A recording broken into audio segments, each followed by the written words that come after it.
You're listening to the Intern Show on 92.5 The Bear. Evan in the studio. And I'm Jihad. And we're going to be talking about the Super Bowl. We'll try to make it quick for you Niners fans. A lot of disappointment last weekend. But, at the same time, you got to respect the other team and look forward to next year already. So we're going to be talking about the Super Bowl now. What was your favorite moment in the game? I think it was the second half with the kickoff return touchdown. Yeah, Jacoby Jones. That was nice. And then right after that, the power outage, I was like, come on, really? And it was like kind of weird. Why would it happen like right there so the 49ers could come back in the game? Because it gave them kind of like broke the momentum, really. Yeah, that power outage was strange. I was expecting Bane to come out and be like, "Greetings, I know, right? Citizens of New Orleans." But anyways, I was happy with the results of the Super Bowl. I know you were too. Yep. We're not Ravens fans. I'm a Steelers fan, and you're a Miami Dolphins fan. We were happy with the results because I predicted the score correctly, 34-31. Ravens, and I won a barbecue set. Yep. And he didn't realize it at first because when they was doing the fake punt for the safety. When it was 34-29. Yeah, you was like, man, they're going to do a safety thing right now, I think, with the same I thing. said, man, I hope he does what Pete Carroll does and just runs around and gets the safety, and he did. Yeah, so I got he didn't realize it. He didn't. Well, he reacted. He didn't realize, like, he was about to get the 34-31 when he predicted. He was like, yeah, they were going to do the safety thing. And he was like, and then in return, he was like freaking out. He was like, yeah, oh, we were, high-fiving and everything, freaking out. I won a $140 barbecue set from NFL. It's going to be all Steelers decked out. It's going to be sick. But yeah, so the Super Bowl, you always have fun and sad moments in the Super Bowl, it seems. And it was actually a good game. The Niners fought back really hard. We could talk about that, Delaney Walker. Oh, yeah, and Delaney Walker, sad news is within hours after he lost the Super Bowl, his family was driving back to New Orleans, I think. Or not New Orleans, but somewhere in Louisiana where they lived, and they got in a car accident and died. His uncle and aunt, which is really sad. Not only do you lose the Super Bowl, which, is devastating by itself, and then you lose your two loved ones. So our hopes and hearts go out to Delaney Walker. You got to give him respect right there. Yeah. That's a lot. That's a really tough thing to deal with. All right. Well, that's enough for the Super Bowl. Good luck to the Niners and the Raiders next season. Raiders. Well, and our Steelers and Dolphins. Hey, come on. Give them a chance at least. They might be able to recruit some good free agents or something. I don't know. They'll improve, I bet. Yeah. All right. Well, I'm Evan. And I'm Jihad. And you're listening to 92.5 The Bear, the Intern Show. I'm Evan. And I'm Jihad. You're listening to the Intern Show on 92.5 The Bear every Friday night from 10 to midnight. And if you miss the show or can't listen to all of it, in other words, you can go to our YouTube channel at 92.5 The Bear, KBRE.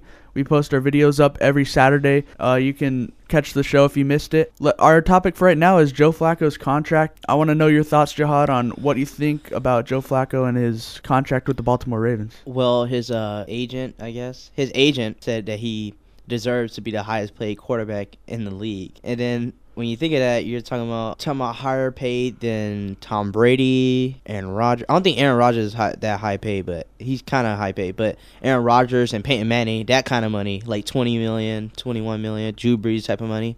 And I was like, well, he just won one Super Bowl. I know he had a great playoff run, but over his career, he's been doing all right, but not that great to deserve. I think he deserves at least like $18 million a year. Yeah, he's definitely on my top 10 quarterback list. I wouldn't put him at elite yet. Later on in the show, we're going to have our top 5 elite quarterbacks, so you can stay tuned for that. Yeah, he's won a Super Bowl, but, in my book, you have to win 2 to really be considered elite in any position. You could be a star, but you're not quite a superstar yet, Joe Flacco. Yeah. So hold on for that contract money. You'll probably get it because if they don't sign a long-term deal with him, he's either going to leave or they're going to have to cut some other players for roster room and some salary cap. So we'll see what goes on with the Ravens in the offseason. I really don't think they'll make another Super Bowl run next year, but I thought that this year and they won. So, you never really know what's going to go on with that. He deserves a better contract than he once had because coming out of Delaware, he made hardly anything. He was a Division I quarterback, but not in a very well-known football school. Yeah. So, that's all we have for Joe Flacco. Next up, we're going to be talking some baseball, so stay tuned for that. You're listening to the Intern Show on 92.5 The Bear, and I'm Evan. And I'm Jihad. I'm Evan. And I'm Jihad. You're listening to the Intern Show on 92.5 The Bear, and right now we're going to be talking some baseball news. Felix Hernandez got signed to a $175 million contract for 7 years with the Seattle Mariners. But yeah, the A's are rivals with the Mariners. I don't think it'll make a huge impact. I still think Felix Hernandez is great. I don't know if he's worth this kind of money, but what do you think? Well, in baseball, he's not really that's not high paid, really. I know he's making like $25 million. He's gonna make $25 million a year, but compared to Albert Pujols, it's like chump change, you know? No, not even. Well, it's a lot of money to us in American society, but maybe baseball, it's like whatever. Well, baseball players are overpaid, especially Albert Pujols. Yeah. No. He had one home run the first 30 days of the season. Well, he was in a new league and a new team, and he had to get, Yeah, the pitchers in the American League are way better than the National League, so let's give him that. Come on. Yeah. And Albert Pujols not overpaid, really. He's not really overpaid. Well, it was just 1 year. Not overpaid? Okay, he's not overpaid. Okay. It's 1 year, though. He still has 6 years left. He makes $80,000 in at bat, so he makes money stepping up to the plate. He probably makes $5 for every second he's in his sleep. Wow. I mean, this guy makes $200 million at least in 6 years or something. I would say that's pretty overpaid, especially for just playing baseball.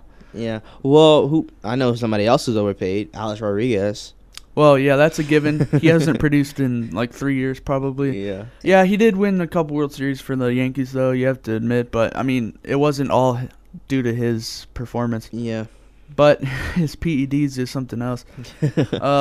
Anyways, that's really all we have for baseball. We just wanted to talk a little bit about, contract situations, some news in the MLB, and also why we think some players are overpaid. A league where players aren't really overpaid is the NHL, but we'll talk about that another time. Yeah. I'm Evan. And I'm Jihad. And you're listening to the Intern Show on 92.5 The Bear. I'm Evan. And I'm Jihad. You're listening to the Intern Show on 92.5 The Bear. And finally, we get to talk about a sport we're interested in that hasn't had an event in quite some time, but the Ultimate Fighting Championship, UFC, MMA, mixed martial arts, whatever you want to call it.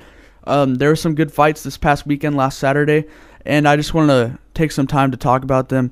The headliner was Jose Aldo and Frankie Edgar, but I'm going to be talking about some of the lower-end fights for a while, and then we'll work our way up to that. I know, Jihad, you hadn't watched all of it, but you watched some highlights on the events, and I was at a friend's house having a UFC party, and I did watch all the fights, so some interesting stuff going on. But a guy who really caught my attention was Woodley. It was his first MMA fight, and he knocked out a guy that was a lot bigger than him in about 21 seconds, I think it was. Dang. His opponent didn't even get a single strike on him. Wow. Not one punch, so that's incredible. And then, just to recap, Joseph Benavidez beat Ian McCall. Uncle Creepy is his nickname, Ian McCall.